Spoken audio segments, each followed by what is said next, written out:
Thank you for joining us. Good evening, everyone, and thank you for joining us here tonight.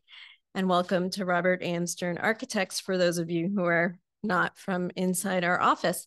I'm Melissa Del Vecchio, one of the partners here, and I'm also one of the board members of the British Architectural Library Trust, which is an independent American nonprofit organization that was founded in 2013 in support of the library and collections of the Royal Institute of British Architects, which is one of the foremost architectural libraries in the world with over 4 million objects in its collection.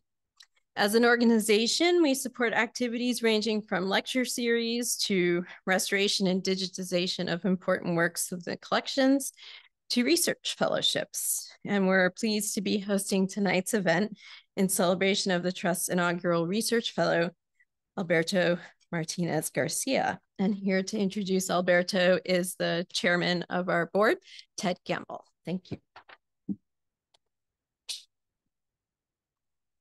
Missy, thank you, and thank RAMSA for holding this event. It's very exciting to be here tonight. I'm, as Missy said, Ted Gamble. I'm the chair of the British Architectural Library Trust. I'd like to welcome everyone and thank you for joining us for this presentation by the inaugural recipient of the BALT Fellowship Award, Alberto Martinez Garcia. The BALT Fellowship is an annual award given to a student for pursuing graduate studies or to an early career professional. The program is focused on the fields of architecture, landscape architecture, urban design and planning, architectural history, industrial product and furniture design, and decorative art. The first year's applicant pool included students from Columbia, New York University, Harvard, Yale, Princeton, Cornell, Pratt Institute, the University of Pennsylvania, University of Virginia. We did a good job of getting the word out. Alberto, a Master of Environmental Design student at Yale, was selected as the fellowship's first and 2023 recipient. His research focused on low-rise, high-density social housing in the UK, exploring both social and environmental impact, as well as urban form. Alberto's work utilized the collections and resources, as Missy said, of the British Architectural Library at the Royal Institute of British Architects in London. Alberto will now share some of his observations and conclusions. It's a real pleasure to welcome Alberto Martinez Garcia.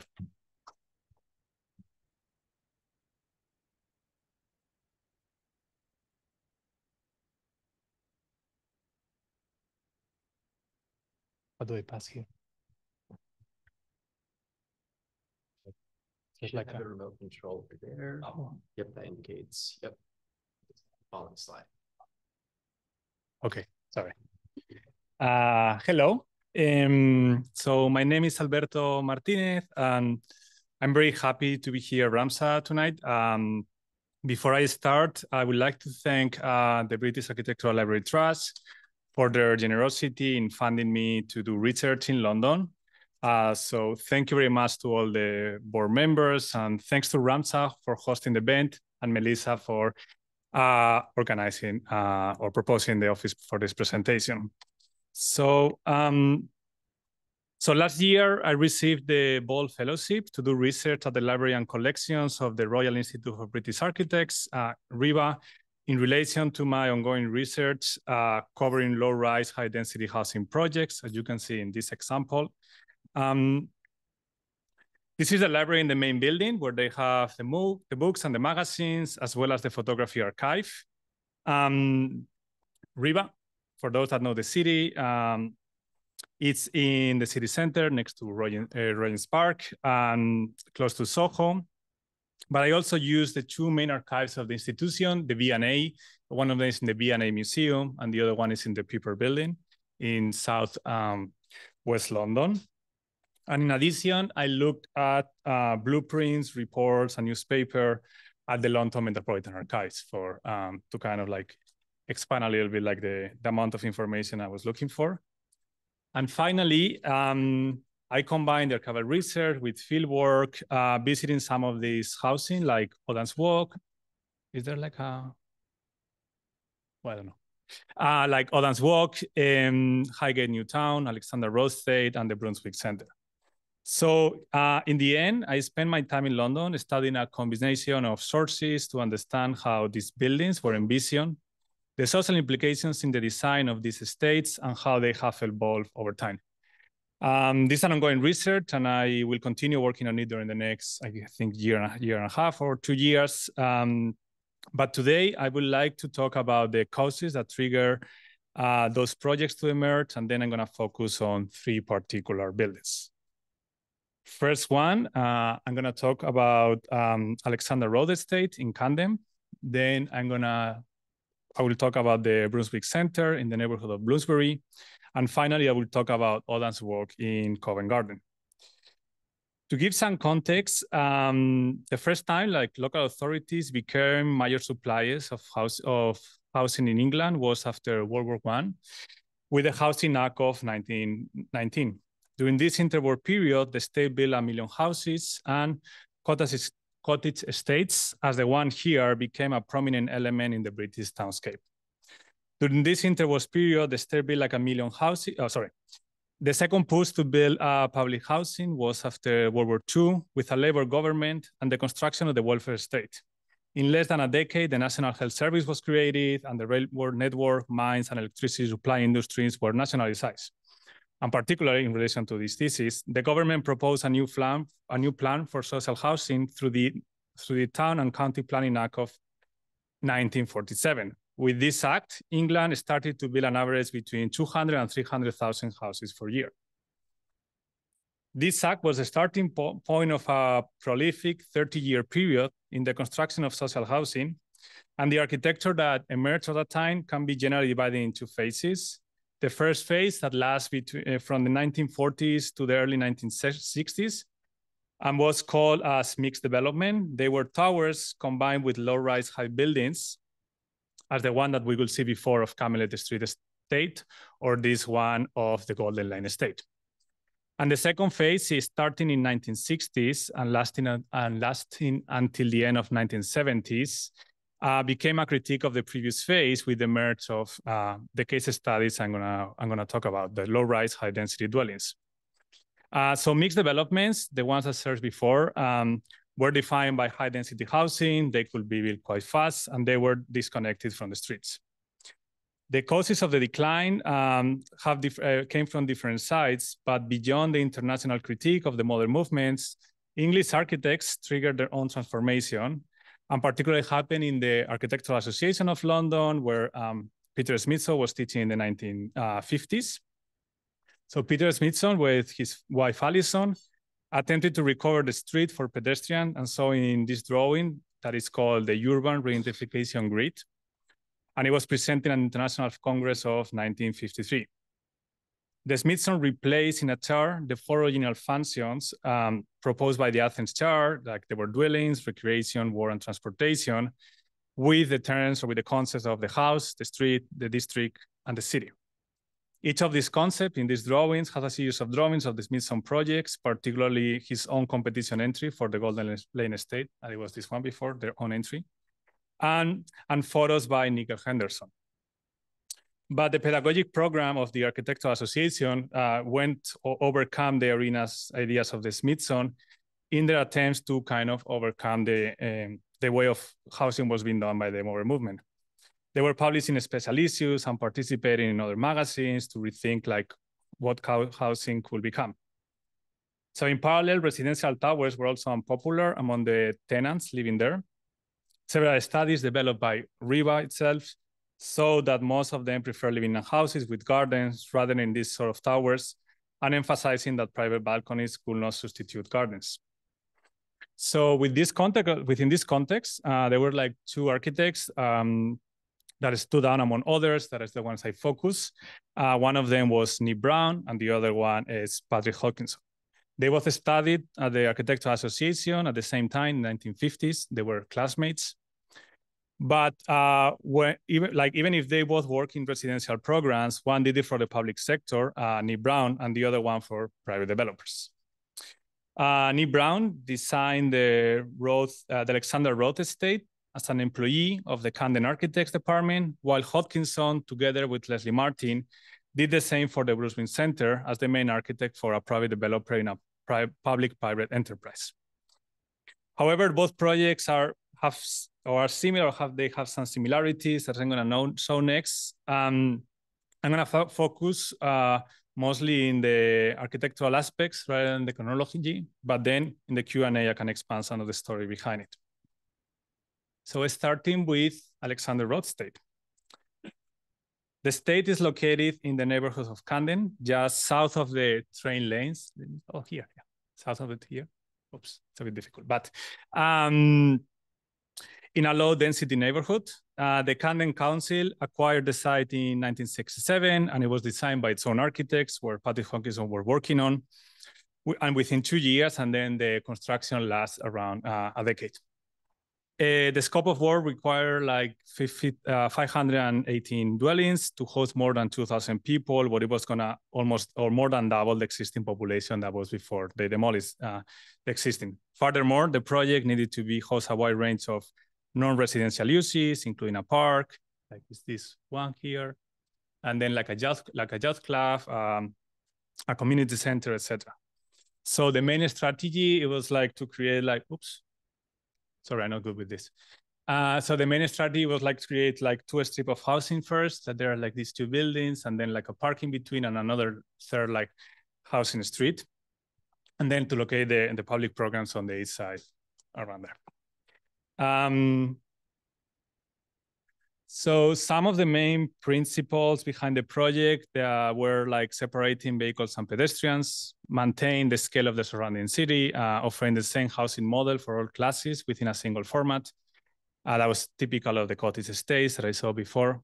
And then connect the upper levels and the pedestrian street and provide acoustic protection from the train lanes. So in this set of sections, we can see how the apartments they are open to the public spaces, to these streets. And then simultaneously, the inverted ziggurat on the left side with the stake protect from the train lanes in the north, like that's facing there. The cars entering from the east, and they are like a store, they are parked underneath the pedestrian street, like you can see there, here. And also like next to the train lanes. And finally, like a step system of a staircase and elevators together with corridors or streets at different heights allow a stronger connection between the ground floor and the upper level. And just to show some of the images, like this is the main pedestrian street, some of the staircase and elevators that they connected the ground floor with the upper levels and the entrance to the apartments. The upper corridor, it's kind of considered like a street, and then parking underground and also under the street. The second project is the Brunswick Center from the same period, designed by Patrick Hawkinson with Leslie Martin between 1965 and 74. The project had started before as a private development, but it was shifted to public housing after the developer went into bankrupt, and it was absorbed by the Camden Architects Department. Nonetheless, although the project has to be still approved by this department, Hodgkinson will still continue working for the developer for the public spaces or for the commercial areas, became the main architect. Again, in this side plan here, that was the main building designed by Hodgkinson. And the project went through a series of iterations, but from the beginning, have the configuration shown in this section, 2 levels of parking underground there, and then a ground floor commercial areas in the center, and then housing on the sides. And a central partially covered pedestrian street in the middle. In this drawing, we see cover because of the shopping mall that it was at the end. But in the photo, we can see also like the street in the middle and with the 2 platforms on the sides. Going back to the section, the configuration of the housing strips created 3 types of public spaces. One of them fully related to the surrounding street on the left, and then a newly created street totally for pedestrians on the side, and an intermediate cover but open to the sky passage in each of the housing or between all the housing, which has a more ambiguous character. In this section, we can see how the street balconies facing it and open the connection from both sides. And the space, as you can see in this render, it was envisioned to be a commercial gallery with people buying things on the ground floor and then neighborcasting to the apartments above. There were like some studies to control the natural light into the passage as well. But it never worked as the way it was supposed to do. Although the space it was visually like quite impressive, it was not successful. It was unsuccessful, and it suffered of vandalism and became a dangerous place for the neighbor.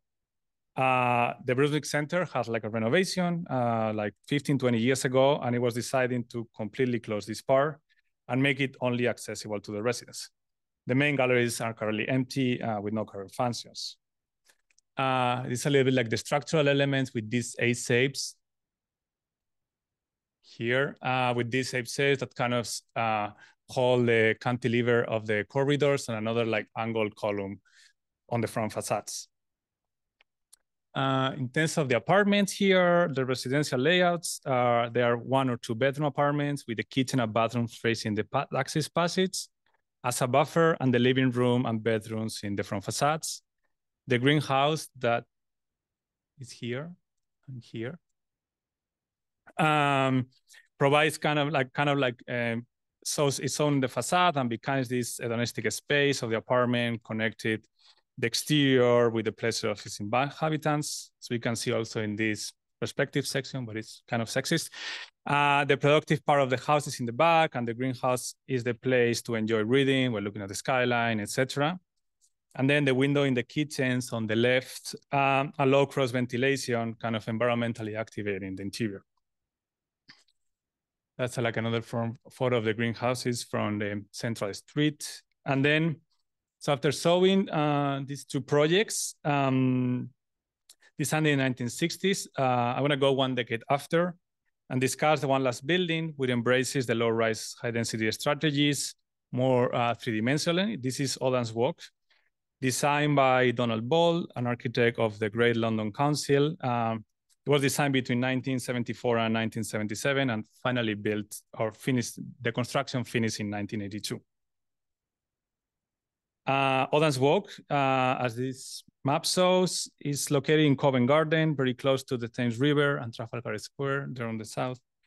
And the neighborhood experienced a deep transformation in the 60s. And after the decision to move the food market to a larger site, the local agency, Greater London Council, or GLC, saw the opportunity to redevelop the entire district. In 1965, they created the Covent Garden Consortium, and with the help of developers, proposed an early project of gentrification, which included major private investment and creating large avenues that will be financed by commercial store and demolish most of the existing buildings.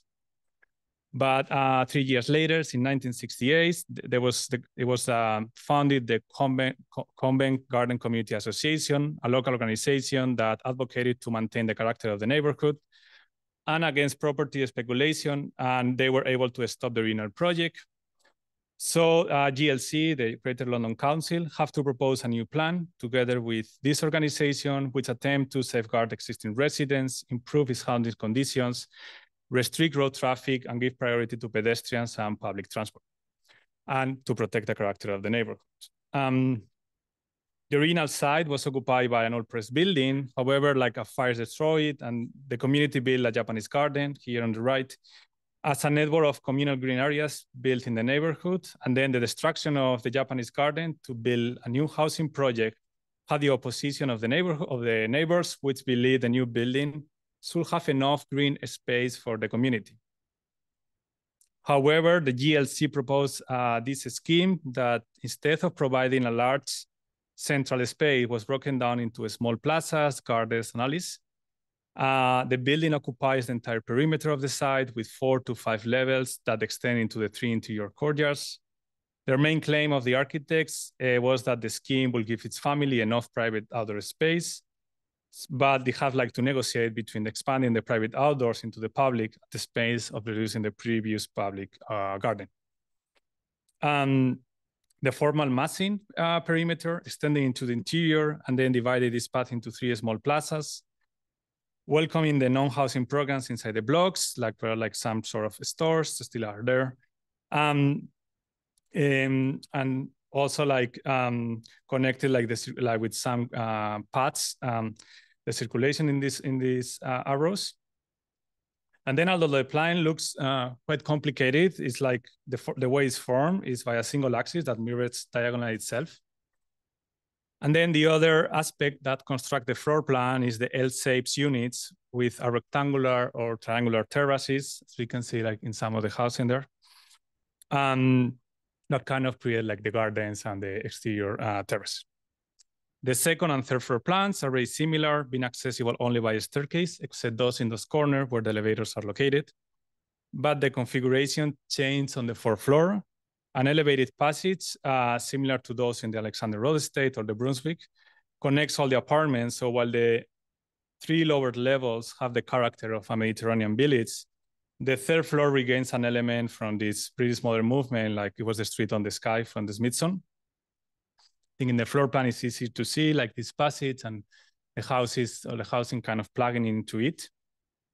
And the final result is a complex kind of Casbah or Mediterranean village with cantilevers, cantilevers, terraces, open passages, etc. The outside is like opaque and protected, like with these opaque walls, small windows, while the interior becomes this kind of flourishing garden where different plants and trees invade the public and the private areas alike. Cantilevers constructions provide shadows to the lower units and ground floor corridors, and the network of staircases give private access to each of the apartments individually.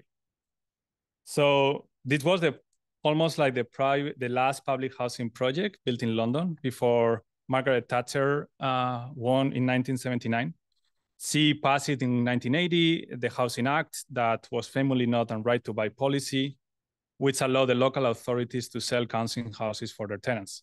This act severely damaged the public housing system in England, beginning a decline that is still visible. So just to finish, I hope I'm good in terms of time, with some conclusions, some ideas that I'm still working on or trying to think about those. First one is visual and spatial frictions between private and public. And in a moment where public space has lost its presence and is either seen as hostile or for consumerism, I think the friction between private and public exteriors confront these current conditions and give the option to regain the street. Then the second one is communal relationships, and also kind of as a thought of the other one, but also because of the shapes and relations between the dwellings, these projects create a complex domesticity where sometimes it's not clear where the house finishes and the neighbors start. This doesn't mean like neighbors are going to become friends, but somehow the friction between the public and the private challenge the individual and expose them to the community, fostering new relationships. And then the final one, redefinition on gloomy or domestic shadows. So several analyses reveal that in 25 years, 70% of the cities are very likely to experience a climate that is closer to another one than to its own. So in this sense, London is gonna be more similar to Barcelona in terms of their climate. So from an environmental perspective, these housing projects can redefine how comfort can be achieved in a climate like this, and shadows and gloom, both interior and exteriors, can starting to be not seen as a negative aspect, but rather a possibility to adapt to a changing environment. And just to conclude, this project might be seen like far away from the US context, where concentration of poverty, management of mental illness, security concerns differ greatly from London, but similar processes occur in some American cities like New York, where projects like Riverbend or Plaza Borinquen have a similar relationship between private and public, or Pending Landing Square in Philadelphia. And these projects let us think of other possibilities to deal with the current housing crisis. Thank you.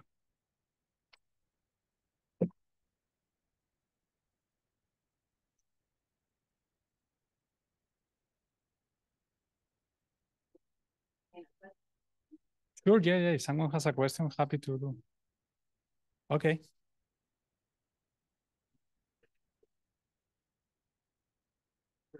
Down, torn down. Low rise high density project right across the street from the train station. Okay, I know. Signed by Charles Moore. And when I was really wanted the world to think that this was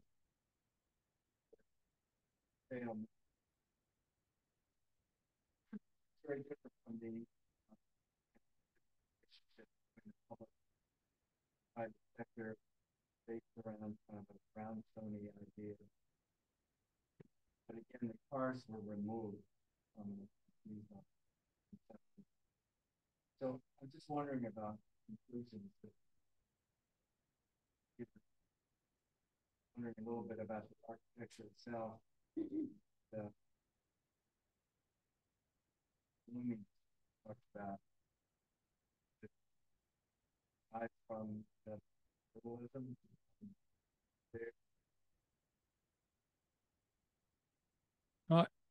Church South project also in your pavement.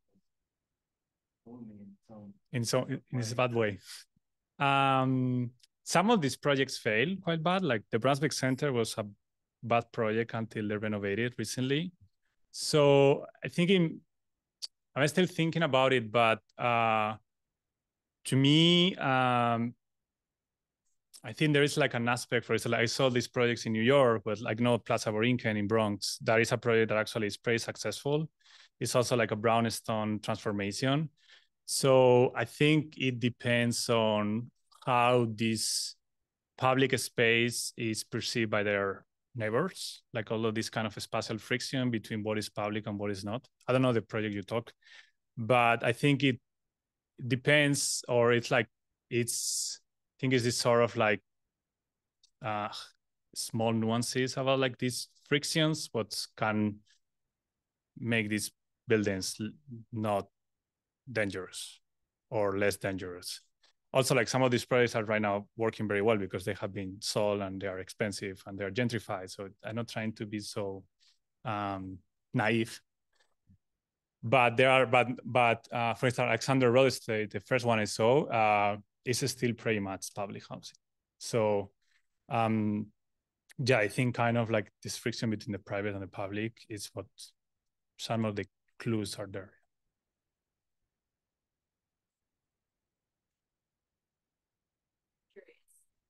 Was a fellowship to go study at the library with a lot of primary material. Was there anything special or unique that you were able to understand about these projects?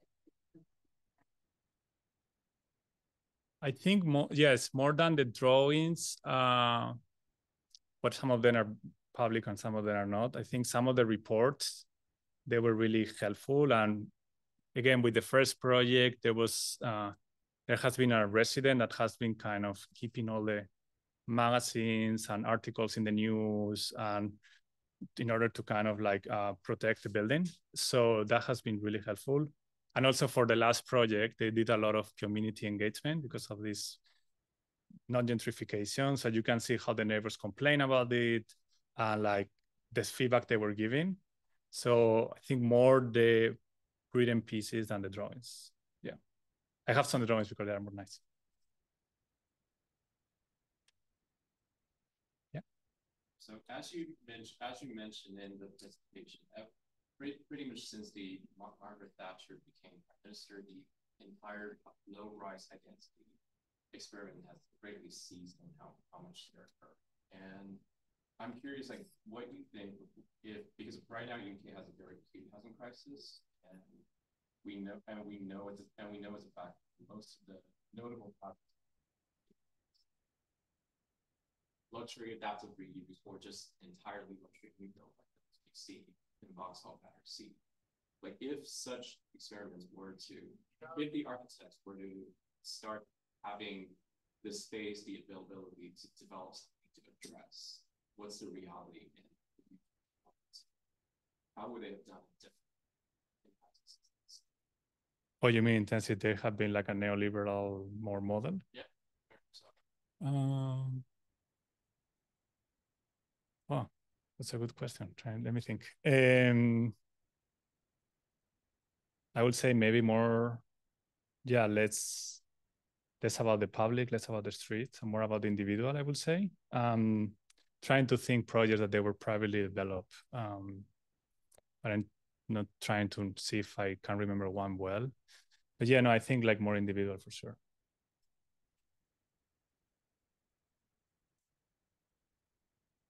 Thank you. So thank you, everyone. I invite and we invite all of you to join us for a reception right down the gallery over by the terrace and our commons. Thanks for coming. Thanks. Thank you so much.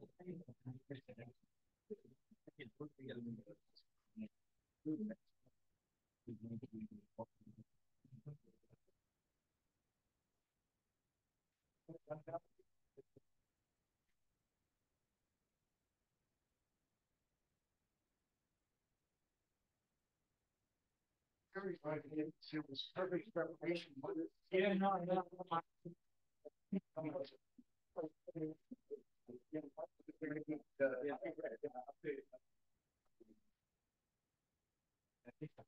So fascinating about this project, and it's not building the way they're building it, but the projects themselves innovate.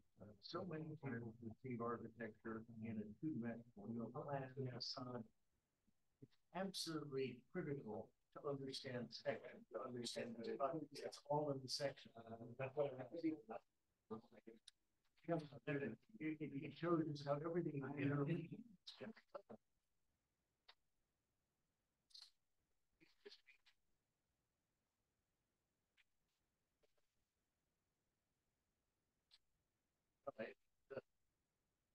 The interior programs, even though the area is not massively, they feel so spacious, but there are varieties. Yeah, thank you.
That was amazing. Thank you. Are you going to figure?